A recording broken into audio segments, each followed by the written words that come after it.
نحمده ونصلي ونسلم على رسوله الكريم.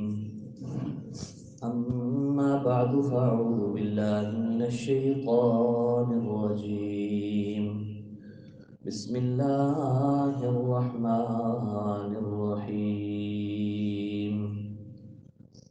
الرحمن علم القرآن خلق الإنسان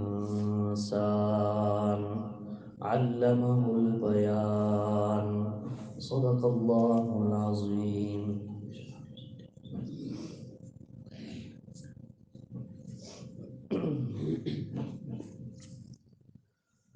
قابل احترام سامعین کرام، عروس القرآن، قرآن کی دلہن کہلانے والی سورۃ الرحمن کا مرکزی دعویٰ کل میں نے عرض کیا تھا، تبارک اسم ربک ذی الجلال والاکرام، کہ ہر قسم کی برکتیں نازل کرنے کا مالک صرف اور صرف اللہ ہی ہے، اس کے سوا اور کوئی نہیں۔ سورت میں ابتدا میں اللہ رب العزت اپنی سب سے بڑی صفت رحمت کا تذکرہ کرتے ہوئے فرماتے ہیں، الرحمن، میں سب سے زیادہ مہربان ہوں۔ ہم بسم اللہ پڑھتے ہیں، سورہ فاتحہ پڑھتے ہیں، ان میں بھی صفت رحمت کے متعلق دو الفاظ استعمال ہوتے ہیں، ایک ہے الرحمن، ایک ہے الرحیم۔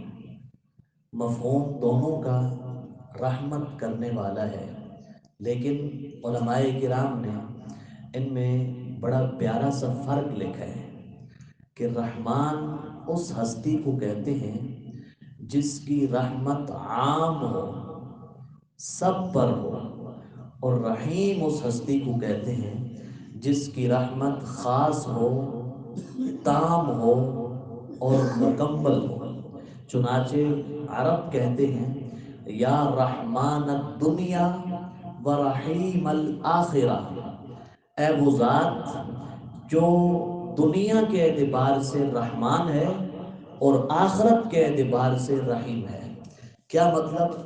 دنیا میں اللہ کی رحمت عام ہے، مومن پر بھی ہے، کافر پر بھی ہے، موحد پر بھی ہے، مشرک پر بھی ہے، مسلم پر بھی ہے، غیر مسلم پر بھی ہے، ماننے والوں پر بھی ہے، نہ ماننے والوں پر بھی ہے، یہاں تک کہ خدا کے وجود کا انکار کرنے والے دہریے، ملحد اور بے دین لوگ بھی اللہ کی عام رحمت، روزی روٹی، ہوا، کپڑا، مکان، ان چیزوں سے محروم نہیں ہے۔ تو دنیا کے اعتبار سے اللہ کو کہا جاتا ہے رحمان، اور رحیم کہتے ہیں وَرَحِيمَ الْآخِرَةِ، جس کی رحمت خاص ہو لیکن مکمل ہو، تام ہو، پوری ہو۔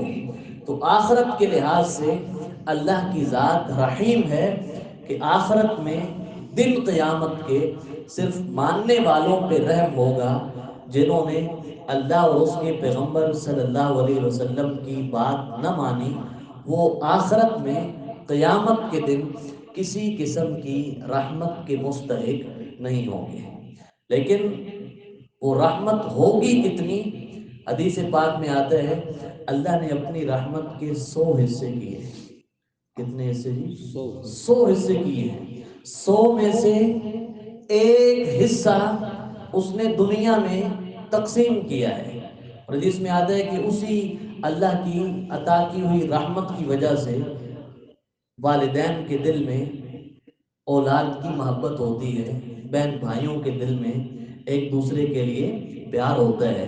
تو جتنے رحمت کے جذبات ہیں، یہ صرف اس 1% تقسیم کی گئی رحمت کا نتیجہ ہے۔ تو اللہ نے 1% رحمت، ایک حصہ رحمت کا دنیا میں تقسیم کیا، اور 99 حصے رحمت کے اللہ نے دن قیامت کے اپنے ایمان والے بندوں کے لیے بچا کے رکھے ہوئے ہیں 99 حصے. اب اندازہ لگائیں، ایک حصہ رحمت ہے. پھر بھی کیا عالم ہے کہ بندہ صرف صدق کے دل سے ایک بار کہہ دے یا اللہ میں اپنے گناہوں کی تجھ سے معافی مانگتا ہوں، صرف ایک بار کہہ دے، ہو صدق کے دل سے، گناہ اس نے چھوڑ رکھا ہو، توبہ کی شرائط پوری ہو، ایک مرتبہ کہے، اس ایک حصہ رحمت کا یہ صدقہ ہے کہ اللہ اس کے سارے گناہوں کو معاف فرما دیتا ہے. ایک حصہ رحمت ہے.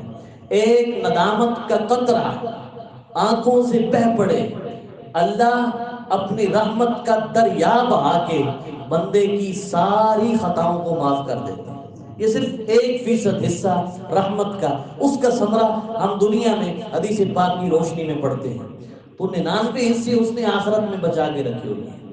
اور یاد رکھیں، اس کی وہی جو رحمت ہے 99 حصوں والی رحمت، اس کے ہم محتاج بھی ہیں، اس کے ہم امیدوار بھی ہیں. ایک دن ایک عالم کا بیان سنا، وہ کہہ رہے تھے کہ قرآن مجید میں 3 لاکھ سے زیادہ حروف ہیں اور ایک حرف پڑھنے پہ 10 نیکیاں ملتی ہیں. کوئی قرآن مجید کی ایک مرتبہ تلاوت مکمل کرے تو اسے 30 لاکھ نیکیاں مل جاتی ہیں. میں نے یہ سنا، بڑا اطمینان ہوا، بڑی خوشی ہوئی کہ الحمدللہ تراویح میں بھی قرآن سنانے کی توفیق ملتی ہے، سننے کی مسلمانوں کو توفیق ملتی ہے، قرآن مجید کی تلاوت کا ہم معمول بناتے ہیں. یہ تو اللہ نے بہت ساری نیکیاں بنا رکھی ہیں.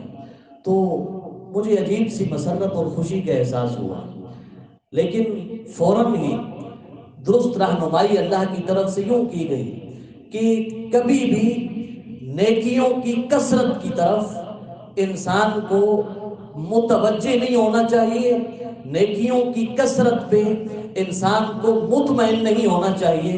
30 لاکھ نہیں، اگر کسی کے پاس 30 کروڑ نیکیاں بھی ہوں، دن قیامت کے وہ اپنی نیکیوں کی بدولت نہیں بخشا جا سکتا، اللہ کی رحمت کی بدولت بخشا جا سکتا ہے. رمضان المبارک میں نیکیاں کریں، ضرور کریں، زیادہ سے زیادہ کریں، لاکھوں نیکیاں کمائیں، لیکن کبھی ان نیکیوں پہ اترائیں مت، کبھی ان نیکیوں پہ غرور مت کریں. اور سب سے زیادہ اس چیز سے ڈرتے رہیں کہ نہ جانے ہمارا خاتمہ کیسے لگتا ہے. کیا وہ آپ نے حدیث نہیں سنی کہ بندہ نیک عمل کرتا رہتا ہے، لاکھوں کروڑوں نیکیاں کماتا رہتا ہے، اس کی اور جنت کے درمیان ایک بالشت کا فاصلہ رہ جاتا ہے، ایک گٹھ نہ فاصلہ رہ جاتا.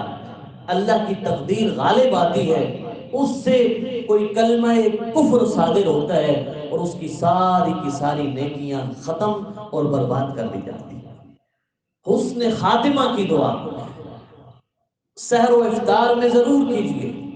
میں صفت رحمت کی بنا پہ بڑے وثوق سے یہ بات کہتا ہوں کہ اگر اللہ نے ہمارا خاتمہ اچھا کر دیا نا تو پھر وہ جو 99 حصے رحمت کے ہیں وہ انشاءاللہ ہمیں جہنم میں نہیں جانے گے. لیکن خاتمہ اچھا ہو تو خاتمہ اچھا ہوتا ہے عموماً زندگی اچھی گزارنے سے.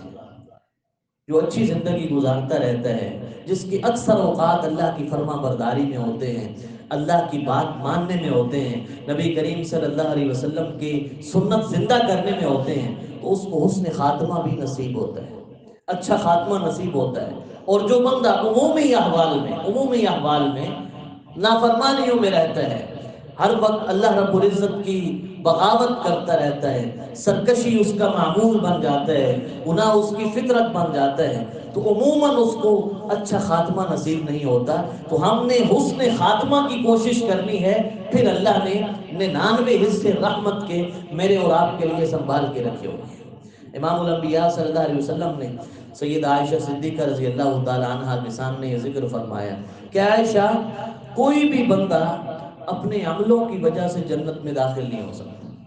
حضرت عائشہ نے کہا یا رسول اللہ، ہم تو کمزور لوگ ہیں، ہمارے کتنے عمل ہوں گے؟ آپ تو اللہ کی آخری نبی ہیں، آپ کے اعمال تو اتنے جو گنے نہیں جا سکتے، جو تولے نہیں جا سکتے، اتنی کثرت سے آپ نیکیاں کرتے ہیں. آپ کا دن پورا اللہ کے بندوں کو اللہ کی طرف بلانے میں گزر جاتا ہے، کبھی جہاد میں گزر جاتا ہے، کبھی دعوت میں گزر جاتا ہے. اور آپ کی رات اللہ کے سامنے تہجد پڑھتے ہوئے ورتل القرآن ترتیلا، تجوید کے ساتھ، عمدگی کے ساتھ، پیار بھرے انداز میں قرآن کی تلاوتیں کرتے ہوئے گزرتی ہے. آپ رات کو روتے ہیں، آپ کے سینے سے ہنڈیا کی ابلنے کی آواز آتی ہے. آپ کا قیام اتنا طویل ہوتا ہے کہ آپ کے پاؤں مبارک سوج جاتے ہیں. یا رسول اللہ، آپ تو اپنے عملوں کی بدولت جنت میں داخل ہو ہی جائیں گے. حضور نے فرمایا عائشہ نہیں نہیں نہیں، میں محمد الرسول اللہ بھی اپنے عملوں کی وجہ سے جنت میں داخل نہیں ہو سکتا. الا ان یتغمدنی اللہ بفضلہ ورحمتہ، ایک ہی صورت ہے میرے بھی جنت میں داخل ہونے کی کہ میں قیامت کے دن اللہ کے فضل اور اللہ کی رحمت کے چھت تلے آ جاؤں.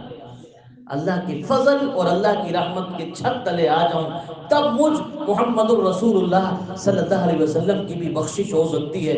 تو ہم دنیا میں بھی اس صفت رحمت کے محتاج ہیں.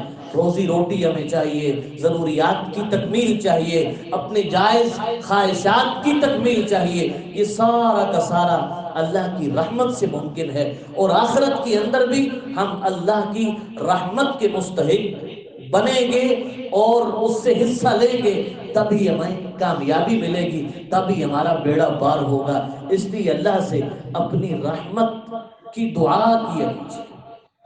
اور رمضان کی جو پہلے 10 دن ہیں، یہ تو الرحمن کا ایک عجیب و غریب قسم کا مظاہرہ ہے. عام دنوں میں بھی رحمت ہوتی ہے، لیکن رمضان میں اللہ کی رحمت بارش بن کے برس رہی ہوتی ہے. لیکن بارش میں حصہ وہی پاتا ہے جو برتن سیدھا رکھتا ہے. آپ سیدھا برتن سین میں رکھ دیں، تھوڑی سی بارش بھی ہو نا، کچھ نہ کچھ حصہ آپ کو ضرور ملے گا. تیز بارش برس رہی ہو، آپ برتن کی الٹا کر کے، اوندا کر کے، بالکل سین پہ کیا چھت پہ رکھ دیں، آپ کو ایک قطرہ بھی بارش کا نصیب نہیں ہوگا. تو یہ ہمارا جو دل ہے نا، یہ برتن ہے. رحمت برس رہی ہے، اللہ کی رحمت برس رہی ہے. اس برتن کو سیدھا کریں، اس برتن کو صاف ستھرا کر کے سیدھا کر کے رکھ دیں. اس برتن سے گناہوں کی گندگی کو نکال دیں، حسد اور بغض کی لعنت کو نکال دیں، منافقت کو نکال دیں، اور سب سے بڑی چیز تکبر جو میرے رب کی چادر اور خاصہ ہے اس کو نکال دیں.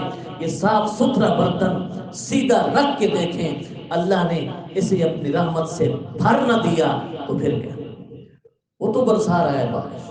تو یہ 10 دن رحمت کے دن ہیں، رحمت کا عشر ہے. اللہ کی رحمت کامل اور مکمل طریقے سے ہم پہ برس رہی ہے. اللہ مجھے بھی اور آپ کو بھی اپنی اس رحمت کا حصہ حاصل کرنے کی توفیق نصیب فرمائے، اور ہماری خالی جھولیوں کو اپنی خاص رحمت سے بھر دے، اور ہم سب کو اپنے ساتھ مضبوط تعلق نصیب فرمائے. ہمارے